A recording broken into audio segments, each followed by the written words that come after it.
সবাই কেমন আছেন? আমি আপনাদের মাঝে আসছি মোহাম্মদ শামীম রেজা।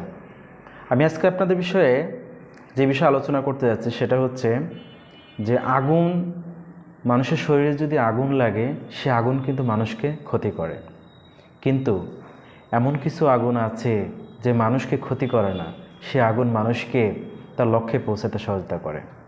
তাহলে আগুনটা কোথায় লাগাতে হবে? জীবনে যদি কেউ তার লক্ষ্যের জায়গায় পৌঁছাতে চায়, অবশ্যই তাকে তার আগুনটা মনে ধরাতে হবে। লোক দেখানো আগুন দেখিয়ে আপনার জীবনে আপনি পরিবর্তন ঘটাতে পারবেন না। লোক দেখানো আগুন যদি ধরান, হয়তো বা আপনি নিজের দেহটা ধ্বংস হবে, পাশের মানুষ এসে কিছুটা সহমর্মিতা প্রকাশ করবে।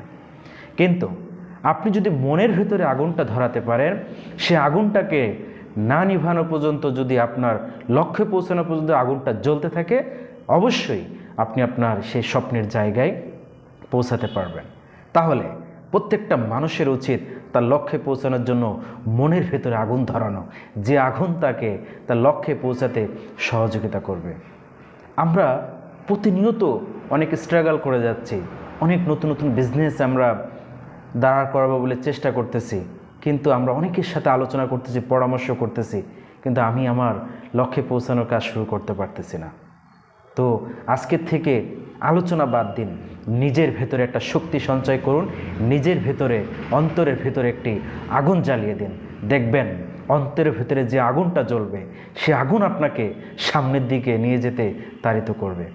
আপনি পারবেন, আপনার ভেতরে সে আগুন আপনাকে সামনে এগিয়ে নিতে সহযোগিতা করবে। আপনি বসে থাকবেন না, এগিয়ে যান, কারণ আপনার মনের ভেতরে যে কল্পনা আছে, আপনি সেই কল্পনাকে শুধু বাস্তবে রূপ দিন, সফলতা আপনার জীবনে আসবে। আপনাকে সফলতা অর্জন করতে হলে ওই দূরের দিকে তাকিয়ে সফলতা অর্জন করতে হবে। আমি আজকে সিদ্ধান্ত নিব, কিন্তু এই সিদ্ধান্তটা একটা সময়ের পরে অনেক বড় ধরনের বিস্ফোরণ ঘটবে, যা আপনার মানসিক শান্তি এবং আপনার লক্ষ্যে পৌঁছাতে সহযোগিতা করবে। তো এই প্রত্যাশা রেখে আজকের মতন শেষ করতেছি। তাহলে আমরা সবাই সেই কাজটাই করার চেষ্টা করব। আসসালামু আলাইকুম, সবাই ভালো থাকবেন।